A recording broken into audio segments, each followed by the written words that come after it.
जय हो। एक अद्भुत बात आप सुनेंगे और आप कहेंगे कि आप क्या बोल रहे हो, और मैं ठीक बोल रहा हूं। सिर्फ टीका लगाने से धर्म के लक्षण पूरे नहीं हो जाते। सिर्फ रुद्राक्ष पहनने से, तुलसी पहनने से धर्म पूरा नहीं हो जाता। सिर्फ मंदिर जाने से धर्म पूरा नहीं हो जाता। यदि आप लिख सकें तो लिख लीजिए, जिसके पास में 10 चीजें हैं वही धर्म के साथ जी रहा है, वही धार्मिक है। प्राय हमारे देश में विशेष रूप से सनातन धर्म में यह समझा जाता है, जिसने तिलक लगा लिया, कंठी पहन ली, रुद्राक्ष पहन लिया, कथा सुन करके आ गए तो वो बहुत बड़े धार्मिक हैं। ऐसा नहीं है। तो फिर धर्म के 10 लक्षण हैं। ये 10 चीज हमारे पास में हैं तो समझ लो कि हम धार्मिक हैं। नंबर 1 धृति। संस्कृत का शब्द है धृति, हिंदी का शब्द है धैर्य। जिनके पास में धैर्य है वो धार्मिक है। बहुत ध्यान से सुनिएगा। ऐसा कौन व्यक्ति है कि जिसके जीवन में दुख न आया हो, परेशानी ना आई हो? जिसने मनुष्य जीवन धरती पर लिया है, हर व्यक्ति दुख के साथ उसको लड़ना पड़ा है। ऐसी दिक्कत परेशानियों में भी जिसने अपने धैर्य को नहीं खोया, ये धर्म का पहला लक्षण है। भैया धैर्य बना रहेगा तो व्यक्ति आत्महत्या नहीं करेगा। गरुड़ पुराण में लिखा है कि आत्महत्या करने वाले को करोड़ों सालों तक कष्ट भोगना पड़ता है।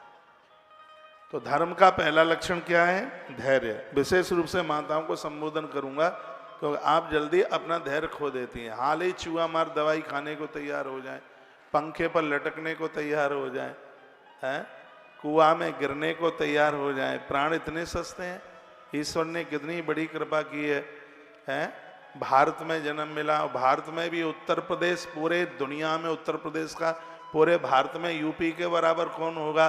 जहाँ गंगा जहाँ से बहती है, यमुना जहाँ से बहती है, राम और कृष्ण का अवतार भी जहाँ होता है, प्रयाग का कुंभ भी जहाँ मनता है, भाई ऐसा यूपी है, उत्तर प्रदेश। और ऐसे प्रदेश में आप जन्मे हैं। यूँ तो पूरा देश ही हमारा है भैया, लेकिन उत्तर प्रदेश तो उत्तम प्रदेश बन रहा है। धैर्य को संभाल करके रखिए। मैं अपनी बहनों को फिर कहूँगा, धर्म का पहला लक्षण है धैर्य। धैर्य को अपने आप से अलग मत होने देना। चुनौती दीजिए जीवन को। परेशानियां आई हैं, संघर्ष कीजिए, चैलेंज कीजिएगा। ऐसा नहीं है कि दिक्कतें परेशानी आ गई और हम हिल जाएं। रामकृष्ण को देखिए, कल गद्दी होने वाली थी, गद्दी तो हुई नहीं, वनवास मिल गया। अरे जिसका जन्म ही कारागृह में हुआ है कन्हैया को, उसने खारे समुद्र पर द्वारका बना के तैयार की। आप अपने संघर्षों के साथ लड़ते रहिए। जिसने संघर्षों को चुनौती दी है, ये धरती पर वही सफल हुआ है, वही सफल हुआ है। तो धर्म का पहला लक्षण है धैर्य। दूसरा है क्षमा। परिवार कब चलते हैं? आप देख नहीं रहे हैं हमारी तरफ। परिवार कब चलते हैं? यदि किसी से गलती हो गई है, उसने क्षमा मांगी है, माफी मांगी है, तो उसे क्षमा कर दीजिए। डोकरियां मर जाती हैं, बहू को क्षमा नहीं कर पाती। हाँ ऐसा होता है। नहीं नहीं नहीं, उस कलमुई का नाम मत लेना, मर जाऊंगी पर उसका नाम नहीं लूंगी। अरे बच्चे हैं आपके, जैसे आपकी बेटी है वैसे बहू भी आपकी बेटी है। बच्चों से गलती हुई है, त्रुटि हुई है, क्षमा कीजिए। कितना रामायण में गोस्वामी ने सुंदर लिखा है, शरणागत को जो तजय निज हित अनुमान, ते नर पावर पाप मैं तने बिलोक दान। किसी से गलती हो गई, भाई आपकी शरण में आए हैं, उन्हें माफ कर दो, उन्हें क्षमा कर दो। कथा कहते हैं धर्म का सेकंड लक्षण है, जिसका नाम है क्षमा। एक तीसरा अब सुन लिए, जिसका नाम है संयम। दुनिया में आपको बहुत सुंदर पुरुष मिलेंगे, आपको दुनिया में बहुत सुंदर स्त्रियां मिलेंगी, लेकिन आपके पति से और आपकी पत्नी से सुंदर कोई नहीं है। अपनी इंद्रियों को संयमित रखिए और मानिए, समझिए, बिना तिलक लगाए तिलक लग जाता है। बिना कंठी तुलसी पहने हुए ही तुलसी पहन जाती है, जब इंद्रियां अपने बस में होती हैं। और मैं एक बात का निवेदन कर दूं, जो लोग संयमित हैं, कुकर्मी नहीं है, ऐसे लोगों को प्रत्येक दिन चातुर्मास व्रत करने का फल प्राप्त होता है। तो धर्म का तीसरा लक्षण है, जिसका नाम है संयम। इंद्रियों के ऊपर संयम रखिए। भड़काऊ इंद्रियां, जैसे घोड़े को हरी हरी घास दिखाई दे तो घोड़ा भागता है, उसकी लगाम को पकड़ने वाला मजबूत होना चाहिए। कहा जाता है बुद्धि लगाम में है और मन उसका सारथी है। और ये इंद्रियां क्या है? ये घोड़े, यही तो इंद्रियां हैं, भोगों की घास के लिए भागेंगे, लेकिन आपका मन रूपी सारथी बिल्कुल मजबूत होना चाहिए। उससे बड़ा धार्मिक कौन होगा? जिसके जीवन में संयम है। अपनी इंद्रियों को, भड़काऊ इंद्रियों को रोकिए। ये मैं शास्त्रों से बात कर रहा हूं, मन मुताबिक तो मेरे से कुछ आता नहीं है। तो संयम। और अगली बात कही गई है अस्तेय। धार्मिक कौन है? मैं तिलक लगाने पर आघात नहीं कर रहा हूं, मैं तिलक लगाता हूं, हाँ, मैं तुलसी कंठी पहनता हूं, रुद्राक्ष पहनता हूं, लेकिन मैंने ग्रंथ पढ़ करके समझ लिया है कि खाली तिलक लगाने से काम नहीं चलेगा। तो फिर धर्म के 10 लक्षण मानने पड़ेंगे। चौथा लक्षण है अस्तेय। अस्तेय का मतलब है चोरी न करना। आप समझ रहे हैं? चोरी न, अब चोरी तो चोरी है, चाहे बिजली की करो चाहे टैक्स की करो, चोरी तो चोरी है। आप कहोगे आप नहीं करते, मैं तो नहीं करता। हम तो गौशाला का बिल भरते हैं, लाखों में बिल आता है बिजली का, गौशाला का, कोई डायरेक्ट नहीं चलता बिल्कुल। मैं किसी के घर में, दिल्ली की बात है, कथा कर रहा था, दोपहर का समय था, उन्हीं के यहाँ रुका। 1 बजे मुझे कथा में जाना था। मैंने कहा ये लाइट बंद कर दो, एसी बंद कर दो। वो कहते हैं चलने दो। हमने कहा बिल बनेगा। कहा कोई बात नहीं, हमारा तो डायरेक्ट चलता है। अब आप यह बताइए कि उस विभाग के लोगों की मानसिकता ऐसी होगी तो कबाड़ा होगा कि नहीं होगा? हमारा धर्म कहता है कि ईमानदारी से जीना 1000 मनकों की माला में दमकते हुए हीरे की तरह है। ये बच्चों को चोरी करना न सिखाइए। आपके बच्चों की सरकारी नौकरी लग रही है, सबसे पहला सूत्र दीजिए, कहिए बेटा हम कम खर्चे में काम चला लेंगे, रिश्वत मत लेना, चोरी नहीं करना। देखो चोरी तो चोरी है, आनंद हो जाएगा। आप 20 नाखूनों से कमा करके बिल्कुल माला माल बनिए, चोरी नहीं, बिल्कुल नहीं। चोरी तो करनी ही नहीं है, चोरी तो चोरी है। अगली बात है क्रोध न करें। क्रोध मत कीजिए। क्रोध व्यक्ति को बेहोश करके मानव से दानव बना देता है। फालतू में, व्यर्थ में, बिना काम के क्रोध करते रहते हैं, यह बिल्कुल भी ठीक नहीं है। और अगली बात मैं कहना चाहूंगा, सत्य को स्वीकार कीजिए। सत्य को, चापलूस लोग हैं, वो अपनी तरक्की के लिए चापलूसी करते रहते हैं। एक बात मैं आपके बीच में निवेदन करना चाहूंगा। एक तो ऐसा जीवन है जहां चलते चलते जूते घिस जाते हैं, मेहनत करते करते जूते घिस जाते हैं। तरक्की 2 प्रकार से होती है, एक जूते घिस करके और एक जूते चाट करके। आप समझ रहे हैं? तरक्की के 2 कारण हैं।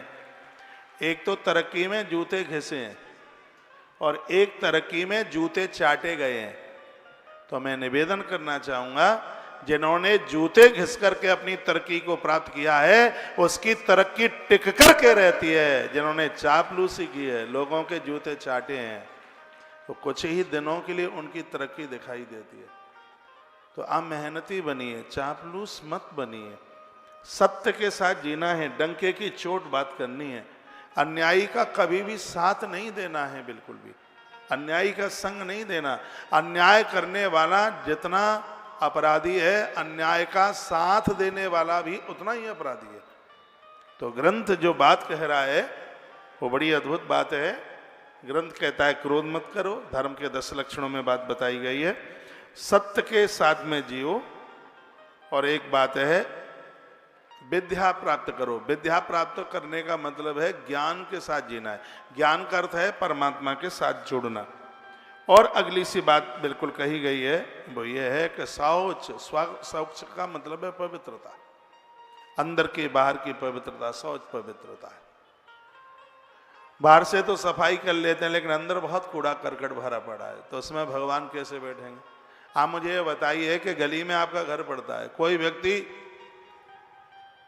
गटर की नाली निकालने के लिए, और आपका ही मित्र है, आपका दोस्त है, आपको कहे भैया तुम तो मेरे खास मित्र हो, अपने आंगन से हमें गटर का नाला निकाल देने दो, तो आप निकालने देंगे क्या? कभी हो ही नहीं सकता। तो जो आपके जो अपने लोग हैं, आपकी जिंदगी में अपराधों का नाला खोदने के लिए तैयार हैं और उनके समर्थन में आप खड़े हुए हैं, मैं कहना चाहूंगा, वासना भोगों के नाले को अपनी पवित्र जिंदगी जैसी पवित्र गंगा में इसको मत गिरने दीजिए, आपसे प्रार्थना है।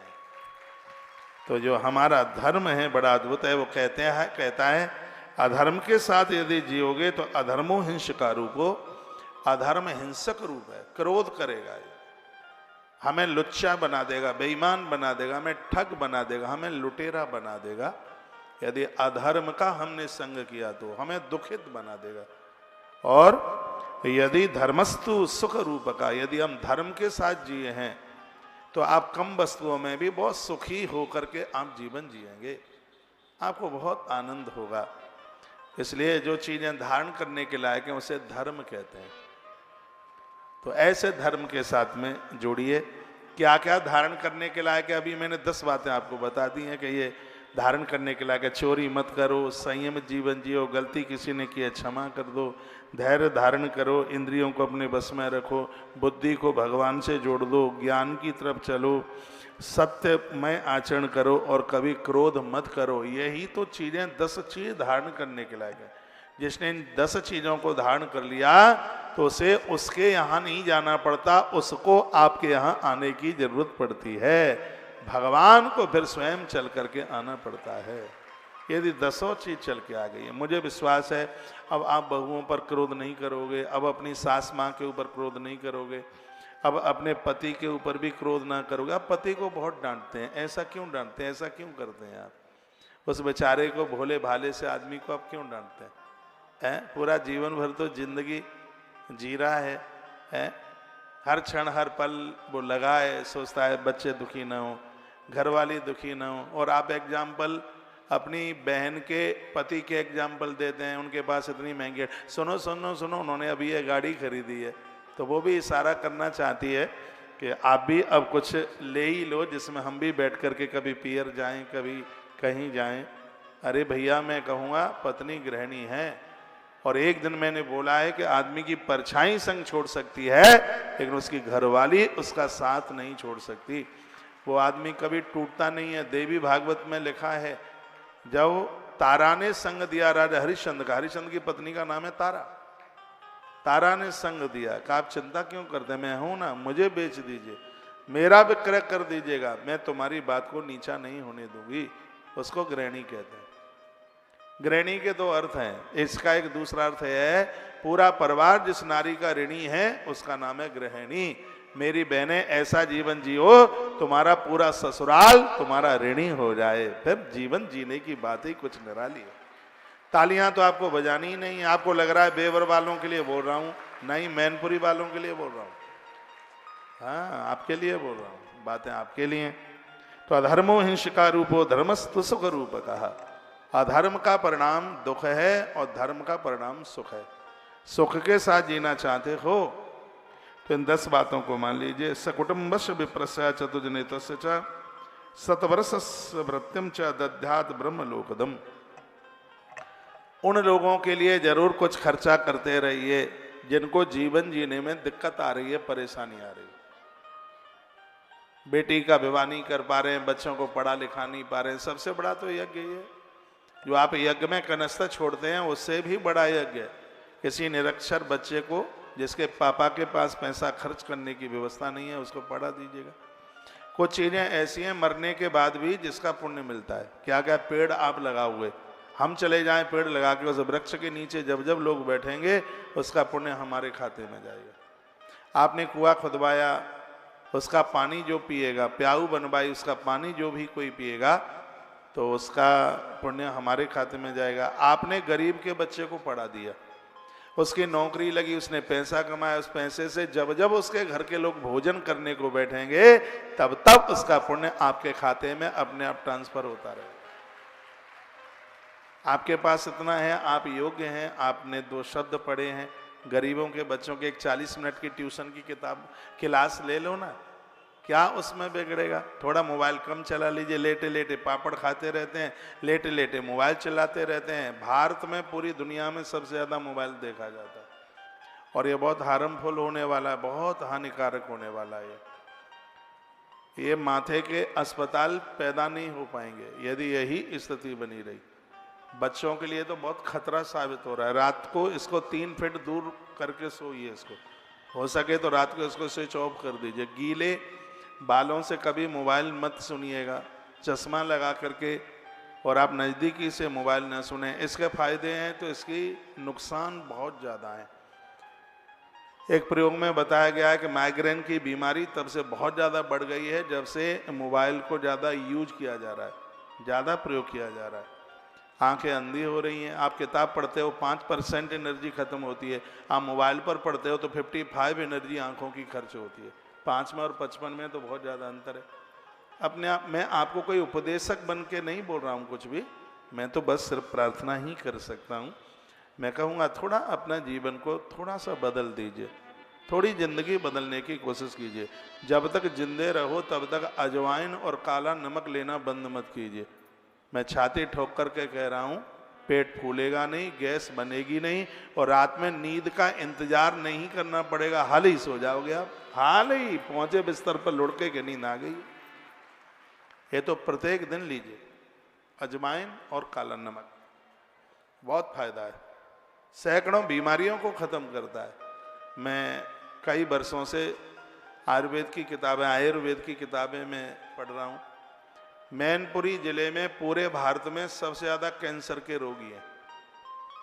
पूरे भारत के आंकड़े में कैंसर के यदि रोगी हैं तो सबसे ज़्यादा मैनपुरी जिले में हैं। बुरा नहीं मानिएगा, इस जिले में लोग तम्बाकू बहुत खाते हैं। यहाँ की तम्बाकू दुनिया में जाहिर हो गई है। हम भी बहुत छोटे छोटे होते थे तो गांव के बूढ़े लोग कहते थे कि वो मैनपुरी वाली तम्बाकू, पता ना कपूरी बोलते क्या बोलते हैं, मुझे ध्यान नहीं है उसका। हम बहुत छोटे छोटे होते, अब हमने तो कभी खाई नहीं है, लेकिन वो बूढ़े डुकरा कहते थे मैनपुरी वाली खानी। ऐसा है कुछ। सबसे ज्यादा कैंसर इस एरिया में। छोटे छोटे बच्चे को ये आदत लग जाए तो ये कितना बड़ा नुकसान घाटा हो जाएगा। शिव पुराण की कथा तो सुनाई रहा हूं, मैं आपको प्रार्थना भी कर रहा हूं कि इस चांडाल से क्षेत्र को बचा लीजिए, इस नशे से। मैंने नशे को चांडाल कह दिया, इसका कोई अपना रिश्तेदार नहीं होता, इससे बचा लीजिएगा। ये बहुत खतरनाक साबित हो रहा है। तम्बाकू खाने से मुंह का कैंसर बनता, इससे बचाइए, कैसे भी बचाइए। जीवन ऐसे ही जा रहा है, जिंदगी ऐसे ही खत्म होती हुई जा रही। अमरूद का पत्ता इस बीमारी में बहुत फायदा करता है। अमरूद का पत्ता बहुत ही ज़्यादा फायदा इसमें करता है। जामुन का पत्ता भी बहुत फायदा करता है। इसमें शीशम की पत्तियां बहुत फायदा करती हैं। इसमें लौकी का जूस इन सब चीज़ों में मिला करके लिया जावे तो इसमें ये बहुत ज़्यादा। आंवले का भी पत्ता है, इस बीमारी में बहुत फायदा करता है। घी और शहद और मुलेठी, 1 चम्मच घी, 1 चम्मच शहद और 2 चम्मच मुलेठी, तीनों को मिला करके प्रत्येक दिन सुबह शाम लिया जावे तो रोगी नितांत इस युद्ध में विजय प्राप्त कर सकता है, ऐसा आयुर्वेद बोलता है। मैं तो कहूँगा कोई भी बीमारी नहीं है तो भी हफ्ते में 2-4 बार लेते रहिएगा। कोई भी आप देसी दवाई ले रहे हैं, 3 महीने के बाद 2-4 दिन के लिए एब्सेंट कर देना, उसको लग करके ना लेना। आयुर्वेद की दवाइयाँ खाली पेट ज़्यादा फायदा करती हैं। अब मैं पुनः आपको कथा में लेके आ रहा हूँ। बीच बीच में मुझे बताना पड़ता है क्योंकि लोग बीमार बहुत हो रहे हैं, इसलिए सुबह एक्सरसाइज किया करो तो थोड़ा ये पेट गणेश जी की तरह निकल रहा है तो थोड़ा ये दबा रहेगा अंदर। थोड़ा सा एक्सरसाइज किया करो। ज़्यादा चिकना तला हुआ खाते हो, मैदे की चीज़ें कम खाया करो। आपकी रसोई में अमृत जैसी चीज़ें हैं तो जहर भी तो रसोई में ही है। जो रिफाइंड आप अपनी रसोई में रखे हैं ये जहर का काम कर रही है। उसमें मैदा की चीज़ें। चांद्रायण सहस्रम तु ब्रह्मलोक प्रदम विदु सहस्रस्य कुटुंबस्य प्रतिष्ठान क्षत्रिय चरित। क्या सुंदर बात कही है। जो अपने परिवार की देखरेख करता है, माताओं सुनो, जो अपने परिवार की देखरेख करती हैं, पुरुषों सुनो, जो अपने परिवार का भरण पोषण करते हैं, उन्हें किसी भी प्रकार से दुखित नहीं होने देते, उनको 1000 चांद्रायण व्रत करने का फल प्राप्त होता है। कितनी बड़ी बात कही है। जितनी बड़ी बात कही है उतनी ताली तो नहीं बजी आपकी। 1000 चांद्रायण व्रत शिव पुराण में लिखा है। ग्रंथ का दर्शन कर लो, इसमें लिखी है ये बात। जो मैं आपको निवेदन कर रहा हूं, चांद्रायण सहस्रम तु ब्रह्मलोकम प्रदम वेदु। जो अपने परिवार का भरण पोषण करता है, भरण पोषण की बात कही है उनको, हाँ भरण पोषण की बात कही है, परिवार को ठीक से चलाता है, उसको हजारों हजारों चांद्रायण व्रत करने का फल प्राप्त होता है। सत्संगा सर्वमेतोक्त नराणाम जायते ध्वजा। गृहस्थ आश्रम वाले व्यक्ति को चाहिए कि उसको ये दो काम जरूर करने चाहिए, दो काम, एक है सेवा और एक है कथा। सेवा, समाज की परिवार की सेवा करे, और जब भी कहीं सत्संग होता है वहां जावे, कथा में जावे, गुरुजनों से जुड़कर अपने जीवन को जिए। जहां सत्संग होता है वहां पर नित्य जाओ तुम। बापूजी के शिष्य सुरेशानंद जी महाराज ने पूरे देश दुनिया में इन पंक्तियों का भारी प्रचार किया। जहां सत्संग होता है वहां पर नित्य जाओ तुम, हमें फुर्सत नहीं कहकर ये मौका ना गवाओ तुम, अरे सत्संग करने की न कोई उम्र होती है। ये जरूरी नहीं कथा 75 में ही सुनी जाए, 5 साल से ही सुनना आरंभ कर दे। छोटे बच्चे बहुत ज्यादा पकड़ते हैं। एक बच्चे ने पूछा, महाराज जी ये बताइए कि ये कान के ऊपर ये पुआ सा क्या लगा है?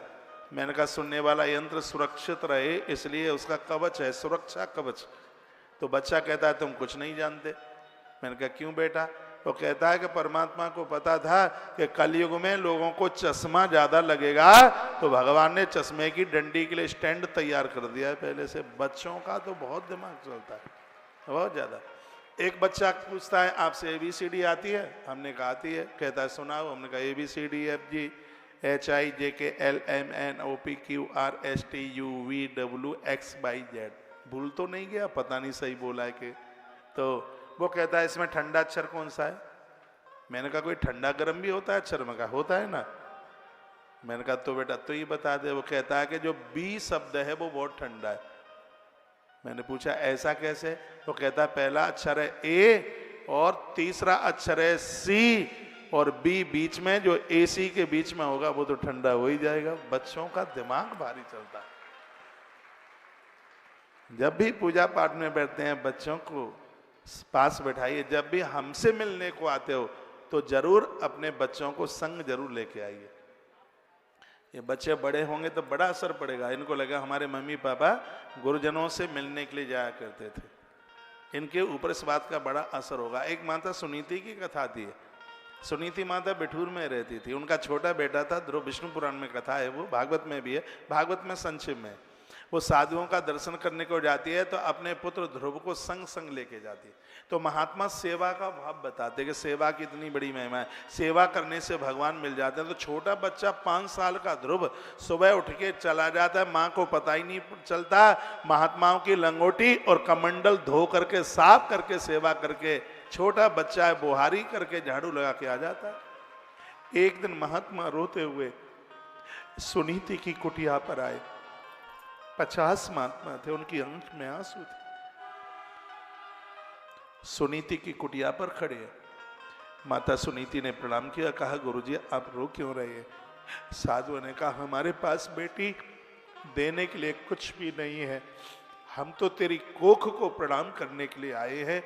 तूने ध्रुव जैसे ऐसे सुपुत्र को जन्म दिया है जो हमारे यहाँ रोज सुबह झाड़ू बुहारी करके आ जाता है, हमारे कमंडल धो के आ जाता है, हमारे भगवान के लिए जल गंगा जी से भरकर ला करके। छोटा बच्चा 5 साल का, और तो कुछ नहीं हमारे पास देने के लिए, हमें आशीर्वाद देने के लिए आए हैं। तेरे पुत्र को बहुत जल्दी नारायण का दर्शन होगा। और वही हुआ। ये संस्कार किसने दिए? संस्कार माता ने दिए। आप चाहें तो बच्चों को बहुत बड़ा योद्धा बना दें, काबिलियत बना दें, आप चाहें तो डाकू बना दें। ये माता के हाथ में है। इसलिए तो उपनिषद कहते हैं मातृ देवो भव। मेरी तरफ देखिए, आप मेरी तरफ क्यों नहीं देख रहे हैं? इतनी अच्छी धोती पहन के आया हूं, इसलिए कि आप ज्यादा से ज्यादा देखें, आपसे ज्यादा चमक रही है। हाँ है तो 2013 की है, पर चमक रही है बहुत ज्यादा, आपसे ज्यादा चमक रही है। इधर देखिए, देखिए माँ का कितना सर होता है। एक डाकू को फांसी के तख्ते के ऊपर झुलाया जा रहा था, एक डाकू को, सामने वाले भैया सामने। तो उसको फांसी देने से पूर्व पूछा गया कि तुम्हारी कोई अंतिम इच्छा तो नहीं है? उसने कहा अंतिम इच्छा है कि एक बार मुझे मेरी मां से मिला दिया जाए। तो उस डकैत की डाकू की मां को बुलाया, वो फांसी के ऊपर लटकने वाला था। मां ने कहा कि मुझे बेटा तूने क्यों बुलाया? कहा मेरे पास तो आ। जैसे वो मां पास गई तो उस डाकू ने जो फांसी पर झूलने वाला था उसने अपनी मां की नाक काट ली। लोग देखते रह गए, वो रोने लगी, नाक कटी, खून बहने लगा। कहने लगी बेटा तूने ये ऐसा क्यों किया? तो वो रो के कहता है मां आज मैं फांसी के तख्ते पर झूल रहा हूं, इसमें कमी तेरी है। पहली बार सब्जी मंडी से सब्जी चुरा के लाया और मैंने तुझे बोला भी था मां बैगन चुरा के लाया हूं, तूने मुझे डांटा नहीं। तूने ये नहीं कहा कि चोरी करना पाप होता है। फिर मैंने अपने मित्रों के बस्ते किताबें कॉपी किताब चुराई, कभी तूने डांटा नहीं। जिन बेटियों की विदाई हो रही थी शादी के समय पर उनके जेवर मैंने उतारे, तो हाल उसको छाती से लगा के रख लेती थी जेवरों को, कभी तूने मुझे डांट के नहीं कहा बेटा चोरी करना पाप होता है। यदि तू मुझे डांटती होती तो मुझे फांसी के फंदे पर न झूलना होता। मैं दुनिया को ये बताने के लिए जा रहा हूं जिसके बच्चे अच्छे नहीं बने, कुकर्मी नहीं बने, जिनके बच्चे कुकर्मी बने, संस्कारी नहीं बने, उसकी मां के मुंह के ऊपर इज्जत की नाक नहीं होनी चाहिए, इसलिए मैंने तुझे नकटी कर दिया। उस व्यक्ति को फिर क्षमा कर दिया गया और वो बहुत समय तक डाकू जिंदा रहा। उसका नाम आप में से 50% लोग जानते हैं, लेकिन मैं यहां से उसका नाम नहीं बताऊंगा। तो मैं कहूंगा कि मां चाहे तो अपने बच्चों को क्या ना बना दे। ये बाबा जी कोई आकाश से थोड़ी टपक के आते हैं, वो माता ही तो हैं जिन्होंने संस्कारों से भर दिया। गोस्वामी जी ने तो यहां तक कह दिया है जो माँ अपने बच्चों को भगवान का बना सके वही माँ है, नहीं तो बांझ रह जाए तो कम से कम एक शराबी डाकू तो पैदा ना होगा। कितनी सुंदर चौपाई है, माता सुमित्रा के मुंह से निकली है। पुत्रवती जुवती जग सोई, पुत्रवती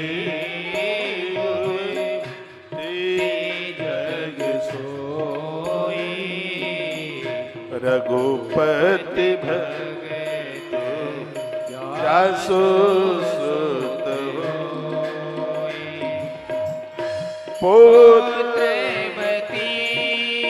जुवती जग सोई, पुत्रवती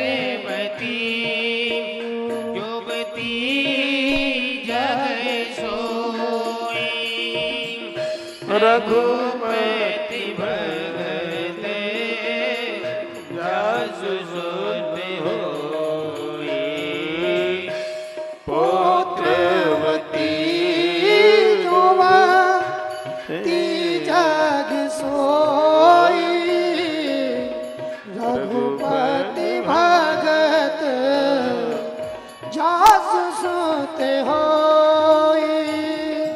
श्री राम जय राम जय जय राम, श्री राम जय राम जय जय राम, श्री राम जय राम जय जय राम, श्री राम जय राम जय जय राम, पुत्रवती जुवती जग सोई, रघुपति भगत जासु सुत होई।